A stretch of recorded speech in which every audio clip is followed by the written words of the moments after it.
Hi friends, मैं Shiv sir एक बार फिर से आप लोग का बहुत बहुत स्वागत करता हूं अपने यूट्यूब चैनल गेहूं नॉलेज टेक्निकल में।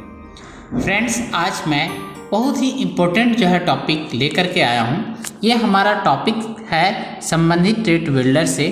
तो ट्रेड वेल्डर में मैं आज आपको आर्क वेल्डिंग इक्विपमेंट्स के बारे में बताने जा रहा हूँ कि आर्क वेल्डिंग कितने तरह के होते हैं और उसमें क्या क्या सील्डिंग गैस के रूप में उपयोग की जाती है।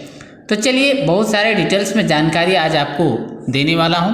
तो आते हैं अपने टॉपिक पे, और अपने टॉपिक पे आने से पहले एक बार फिर से आप लोगों से आग्रह करते हैं कि अगर अभी तक आप लोगों ने हमारे YouTube चैनल को सपोर्ट नहीं किया है तो जल्द से जल्द सब्सक्राइब कर लें। सब्सक्रिप्शन फ्री है, सब्सक्रिप्शन कोई चार्ज नहीं लगता है, यह निःशुल्क है। आप सब्सक्राइब करते इसमें ये ध्यान दें कि सब्सक्राइब के बगल में जो बेल आइकन का बटन होता है उसको प्रेस कर लीजिए और नोटिफिकेशन को ऑल कर लीजिए, ताकि जो भी वीडियो मैं डालूँ वो आप तक सबसे पहले पहुंचे। तो ये है आपके स्क्रीन पर, ये पहला स्क्रीन पर आप देख पा रहे हैं SMAW और स्टिक के नाम से जानते हैं। अब इसका फुल फॉर्म क्या होता है ये मैं आपको बता देता हूँ। इसका फुल फॉर्म होता है SMAW का मतलब हुआ शिल्डेड मेटल आर्क वेल्डिंग। इसे हम शिल्डेड मेटल आर्क वेल्डिंग के नाम से जानते हैं। आपको हमेशा इस बात को ध्यान रखना होगा। SMAW वेल्डिंग का मतलब हुआ शिल्डेड मेटल आर्क वेल्डिंग। चलिए आगे बढ़ते हैं और अगला वेल्डिंग के बारे में जानते हैं। अगला हमारा है GMAW और या मिग वेल्डिंग के भी नाम से हम इसको जानता है। तो इसका पूर्ण रूप मैं आपको बता दूं, इसे हम GMAW का मतलब होता है गैस मेटल आर्क वेल्डिंग। इसे मिग वेल्डिंग के भी नाम से हम जानते हैं। इसे देखिए गामा, ये हमारा गैस मेटल आर्क वेल्डिंग, इसे हम मिग वेल्डिंग के नाम से भी जानते हैं। चलिए इसको हम इंडिकेट कर लेते हैं कि ये हमारा गैस मेटल आर्क वेल्डिंग के नाम से जाना जाता है। आगे बढ़ते हैं और कुछ वेल्डिंग जैसे FCAW, और इसे हम मिग वेल्डिंग के नाम से भी जानते हैं। मिग वेल्डिंग में ये भी आता है। इसका पूर्ण रूप आपका होता है flux core arc welding, FCAW। यहाँ पे मैं दिखा दे रहा हूँ फिर से, FCAW या फिर मिग वेल्डिंग के नाम से हम इसे जानते हैं यहाँ पे। तो इसका फुल फॉर्म होता है फ्लक्स कोर आर्क वेल्डिंग। इसका पूर्ण रूपेण हुआ फ्लक्स कोर आर्क वेल्डिंग। चलिए हम इसे इंडिकेट कर लेते हैं। आगे बढ़ते हैं और अगला देखते हैं। अगला हमारा आता है GTAW, और इसे टिग वेल्डिंग के नाम से भी हम जानते हैं। तो इसका जो पूर्ण रूप होता है ये हमारा गैस टंगस्टन आर्क वेल्डिंग होता है। हम इसे टिग वेल्डिंग के नाम से भी जानते हैं। टंगस्टन, अब टिग वेल्डिंग का यहाँ पे जो आप देख पा रहे हैं, ये जो हमारा टिग वेल्डिंग है इसको हम टंगस्टन इनर्ट गैस वेल्डिंग के नाम से भी जानते हैं। इसे आप gas tungsten inert gas welding के नाम से जान सकते हैं। इसे गैस टंगस्टन आर्क वेल्डिंग भी आप कह सकते हैं, जो यहाँ पे आपको इंडिकेट करके मैं दिखा रहा हूँ। चलिए आगे बढ़ते हैं और अगला देखते हैं। आगे जो आपका है शॉ वेल्डिंग के नाम से जाते हैं, जिसका पूर्ण रूप होता है सबमर्ज्ड आर्क वेल्डिंग, जो आप स्क्रीन पर देख पा रहे हैं। शॉ वेल्डिंग का जो फुल फॉर्म होता है ये हमारा सबमर्ज्ड आर्क वेल्डिंग है। आगे बढ़ते हैं। अब हम इसका डिटेल्स में जानते हैं। जैसे प्रोसेस, इसे हम किस नाम से जानते हैं, इसमें कौन सा इलेक्ट्रोड्स यूज होता है, इसमें शिल्डिंग गैस के रूप में क्या यूज होता है, तो ये सारे यहाँ पे मैं आपको बताऊंगा। जैसे प्रोसेस है, क्या नाम से जानते हैं, इसमें कौन सा इलेक्ट्रोड यूज होता है, शिल्डिंग गैस कौन सी रहती है, ऑपरेटर स्किल रिक्वायर्ड कैसा होना चाहिए, और पोलैरिटी इसमें कैसी होती है।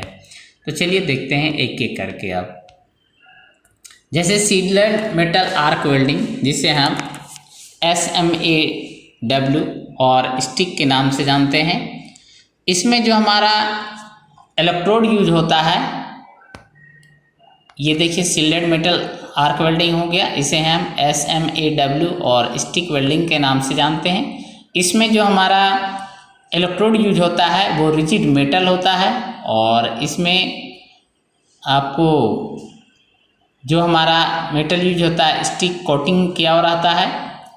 इसमें जो रिक्वायर्ड आपका स्किल चाहिए वो लॉ चाहिए, और इसमें जो पोलैरिटी होती है वो डिमिनिशिंग होती है, डिमिनिशिंग पोलैरिटी इसमें आती है। आगे बढ़ते हैं और सेकंड देखते हैं। दूसरा है आपका गैस मेटल आर्क वेल्डिंग, जिसे हम मिग वेल्डिंग के नाम से जानते हैं। तो यहाँ पे गैस मेटल आर्क वेल्डिंग को हम गामा वेल्डिंग के नाम से जानते हैं, जिसे मिग वेल्डिंग हम कह सकते हैं। इसमें जो इलेक्ट्रोड यूज होता है वो सॉलिड वायर रहता है, और इसमें सील्डिंग गैस के रूप में जो यूज होती है वो CO2 गैस होती है। यह हमारा सील्डिंग गैस के रूप में यूज होती है। अब सील्डिंग गैस का काम क्या है? तो सील्डिंग गैस का काम है कि हमारा जब हम वेल्डिंग करते हैं तो उसमें ये ऑक्सीडेशन से हमें बचाती है। अब इसमें स्किल जो चाहिए वो लॉ चाहिए, और इसमें पोलैरिटी ग्रोविंग होती है। आगे बढ़ते हैं, अगला देखते हैं। अगला है फ्लक्स कोर आर्क वेल्डिंग, जिसे हम FCAW और मिग वेल्डिंग के नाम से जानते हैं। इसमें जो इलेक्ट्रोड यूज होता है वो आपका होलो वायर यूज होता है, और इसमें जो आपका इनर्ट गैस जो सील्डिंग गैस के रूप में यूज होती है वो हमारा कोर मटेरियल्स होता है, और इसमें इसकी लॉ चाहिए, और इसमें पोलैरिटी ग्रोविंग होती है। आगे बढ़ते हैं और अगला देखते हैं। अगला है आपके पास कि गैस टंगस्टन आर्क वेल्डिंग, जिसे हम गेटवे वेल्डिंग और टिक वेल्डिंग के नाम से जानते हैं।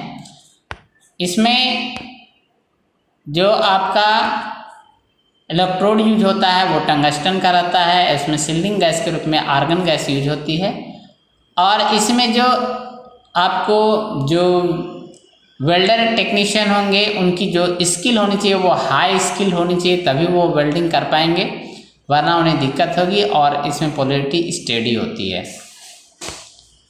आगे बढ़ते हैं और अगला देखते हैं। आगे आपके स्क्रीन पर है, ये हमारा है सबमर्ज आर्क वेल्डिंग, जिसे सॉ वेल्डिंग के नाम से जानते हैं। इसमें इलेक्ट्रोड के रूप में सॉलिड वायर का उपयोग होता है, और इसमें जो हमारा सील्डिंग गैस होती है वो ग्रेनुलर फ्लक्स होती है। इसमें भी आपको हाई स्किल की ज़रूरत होती है, और इसमें पोलैरिटी स्टेडी होती है। तो ये हमने आपको अलग अलग वेल्डिंग प्रोसेस में क्या क्या इलेक्ट्रोड्स यूज होते हैं, कौन सा जो है आपका सील्डिंग गैस यूज होती है, और इसमें क्या जो है टेक्नीशियन की स्किल होनी चाहिए, साथ ही साथ इसमें कौन सी पोलैरिटी होती है, इसके बारे में मैंने बताया। अब आगे बढ़ते हैं और देखते हैं। आगे है कि वेल्डिंग मशीनों की आवश्यकता, मतलब नेसेसिटी फॉर वेल्डिंग मशीन कह रहा है कि अगर मान लीजिए कि वेल्डिंग मशीन की ज़रूरत क्यों है, क्या हम डायरेक्ट जो है आपका AC सप्लाई दे करके हम वेल्डिंग नहीं कर सकते हैं? मान लिए हमको वेल्डिंग मशीन की ज़रूरत क्यों पड़ती है? क्या हम डायरेक्ट मान लिए कि अगर हम प्लस माइनस सप्लाई करें हम इलेक्ट्रोड होल्डर में तो क्या होगा? तो देखिए, यह एक साधारण आश्चर्य की बात हो सकती है कि वेल्डिंग करने के लिए एक वेल्डिंग मशीन की आवश्यकता क्यों होती है, और यह सीधी मेन लाइन से क्यों नहीं की जा सकती है। तो निम्नलिखित कारणों से स्पेशल वेल्डिंग मशीन की ज़रूरत होती है। पहला कारण है कि जहाँ पर DC वेल्डिंग की आवश्यकता हो वहाँ अल्टरनेटिंग करंट को डायरेक्ट करंट में परिवर्तित करना होता है।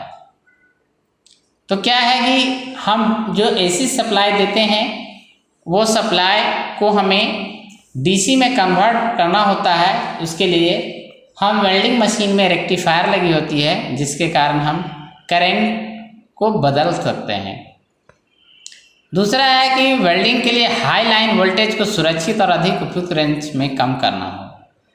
अब देखते हैं होंगे कि वेल्डिंग करने के लिए जो हम लोग ट्रांसफार्मर यूज करते हैं उसमें स्टेप डाउन ट्रांसफार्मर यूज होती है। स्टेप डाउन ट्रांसफार्मर में क्या होती है कि जो आपका वोल्टेज होता है वो वोल्टेज को लो कर दिया जाता है और जो करंट सप्लाई होती है उसको हाई कर दिया जाता है। तो लो वोल्टेज के कारण क्या होता है कि हमें करंट भी नहीं मारती है और हमारा जो वेल्डिंग है वो वेल्डर जो है सुरक्षित ढंग से वेल्डिंग कर पाता है। तीसरा है कि करंट की मात्रा को सीमा में रखने के लिए जिसे लाइन से दिया गया हो और आर्क वेल्डिंग के लिए आवश्यक एम्पेरेज को प्रदान करना। अगर मान लीजिए कि हम डायरेक्ट जोड़ते हैं तो हम वोल्टेज को कंट्रोल नहीं कर सकते हैं क्योंकि उसमें जो पावर सप्लाई होगी वो एक समान अपना होगी। लेकिन इसमें क्या है ना कि अगर हम वेल्डिंग मशीन के माध्यम से वेल्डिंग करते हैं, पावर सप्लाई करते हैं, तो हम वोल्टेज को जो है कंट्रोल कर सकते हैं। और अंतिम है कि विभिन्न कंडीशनों में आर्क को चालू करने और बनाए रखने के लिए आर्क वोल्टेज और वेल्डिंग करंट में सही संबंध बनाए रखना हो। देखिए कहा गया कि वेल्डिंग करने के लिए जो करंट आपकी सप्लाई होती है, चूँकि अगर हम एसी देते हैं तो एसी में क्या होता है कि पोलैरिटी की संभावना जो है ना अधिक रहती है, लेकिन आपका जो है इसमें डीसी में क्या होती है कि जैसे आप एक समान आप करंट प्राप्त कर सकते हैं, जिसके कारण जो है ना पोलैरिटी की संभावना कम हो जाती है और हम एक समान करंट देने से जो हमारा वेल्डिंग होगा वो अच्छी जो है ना क्वालिटी की होती है, गुड क्वालिटी की होती है, अच्छी बीड बनती है, जिस कारण से हम यहाँ पे हमें जो है ना वेल्डिंग मशीन की आवश्यकता पड़ती है। ये बहुत ही इम्पोर्टेंट प्रश्न था जिसे मैंने आज बता दिया। तो फ्रेंड्स ये वीडियो आपको कैसा लगा आप हमें कमेंट्स बॉक्स में जा कर के कमेंट करके बता सकते हैं। तो आज के लिए इतना ही, बहुत बहुत धन्यवाद। Thanks for watching.